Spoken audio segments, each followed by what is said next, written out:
Good evening. This is Joyce at Delightful Quilting and Sewing, a Nolting dealer in Avon, New York, with your Tech Tuesday tips for this week.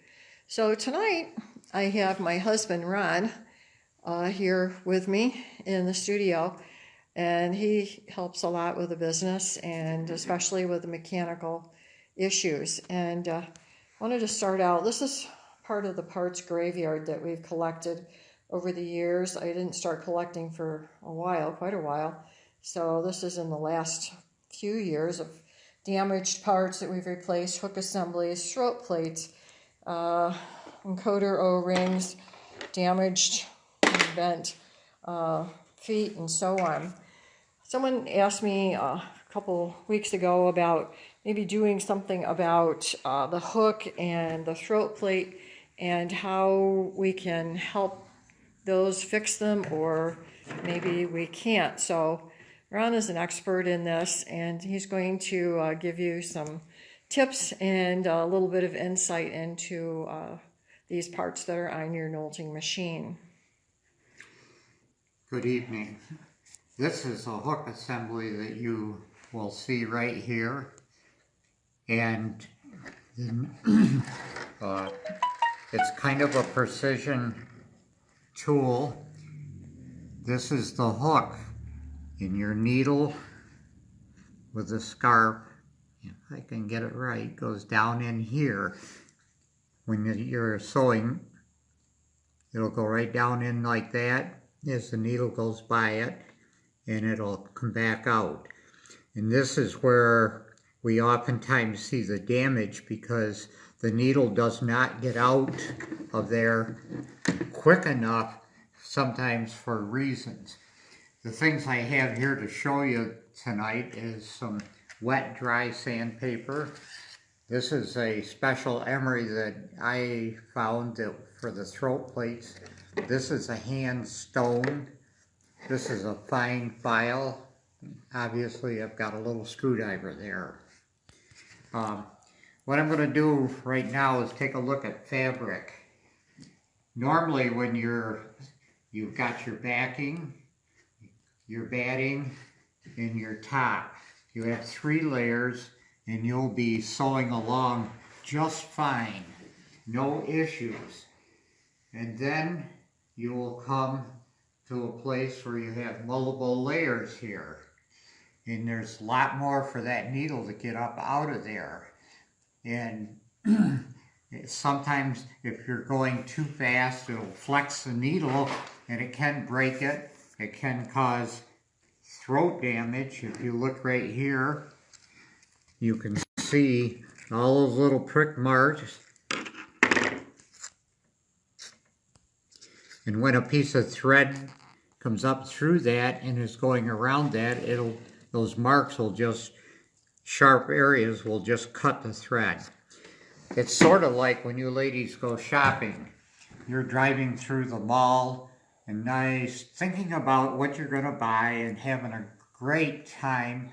All of a sudden you'll forget about it and you'll hit a speed bump. When you hit that speed bump, your head's trying to hit the top of the car in there. Well, if you're sewing too fast, that multiple layers works like a speed bump. I'm going to show you some of the damage that you can find. This one here had some fixing on it, but right there it scratched that, and I stoned it out some.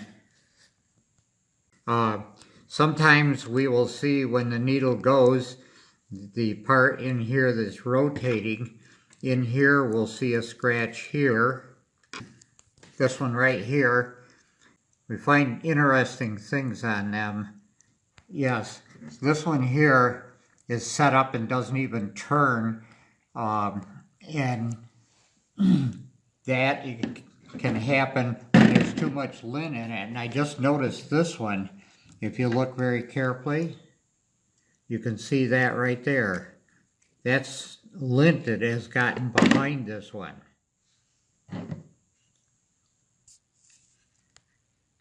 That usually comes out pretty easy when there's plenty of oil in it. This one here was one that was really a troublesome one. It would not sew for the lady. We took it out and put a new one on, and her machine sewed fine. We brought it home, put it on our machines.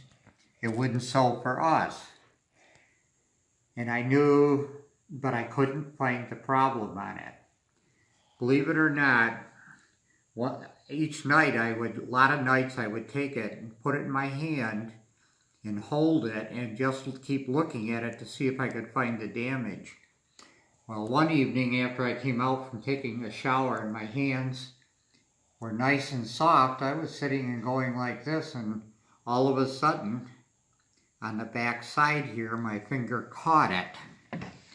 You might be able to see it, but there's just the slightest little nick there, and that was enough to catch the thread and cut it. I'm going to show what happens with a finger here. Also, the thread, let's see if I can get a piece of thread, comes in behind the finger right here. So the screwdriver is representing the stitch finger that's in your machine assembly, and there's a space there.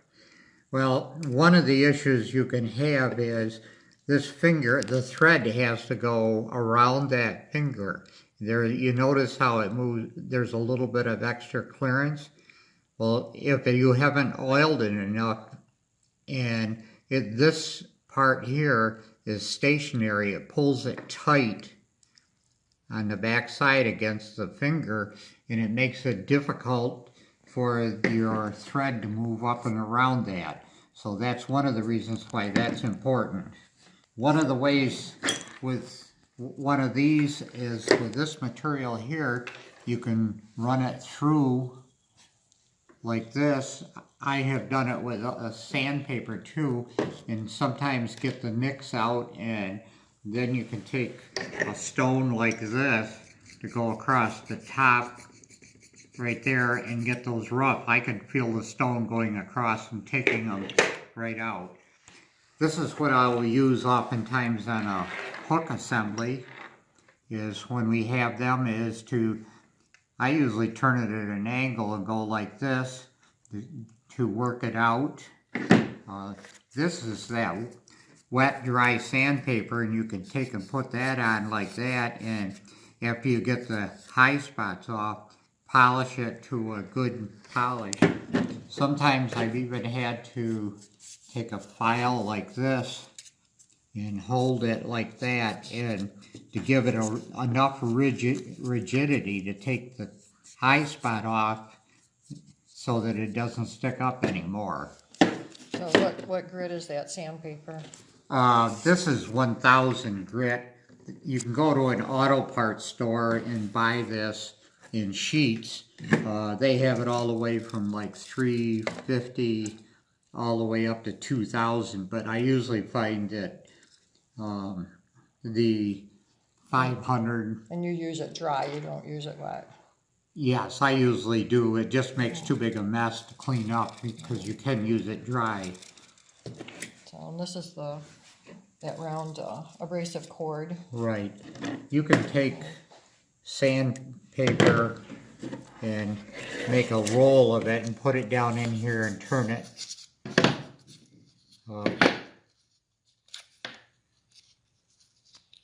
A piece like this. I think you get the idea that you could put down in there and turn it like this to work them out if you don't have this other thing, and that'll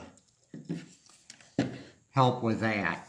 So the basic thing is, when you've got an issue, is to look everything over and identify it. And my wonderful wife here will tell you that oftentimes when you're sewing, when you push your machine away, you push it away at a reasonable speed. But boy, when you pull it back towards you, you go faster, which moves the needle farther away from moves the needle in relation to the hook, and it makes it even closer. And if you do it and it flexes, it can catch it and cause it to break. I hope that I've been able to help you some. So as you can see here, it does take a few little items to help clean these things up. And this is no guarantee that if you have a damaged hook or a damaged throat plate that you can repair it so that it will work. There's times that we can repair the throat plates and clean them up so that the nicks that are on them are gone and they can be smoothed out and used for a while longer. It's one of those things that it's a good idea to have an extra throat plate on hand. The hook assemblies, of course, are much more expensive, and if that goes, then you get another one and replace it.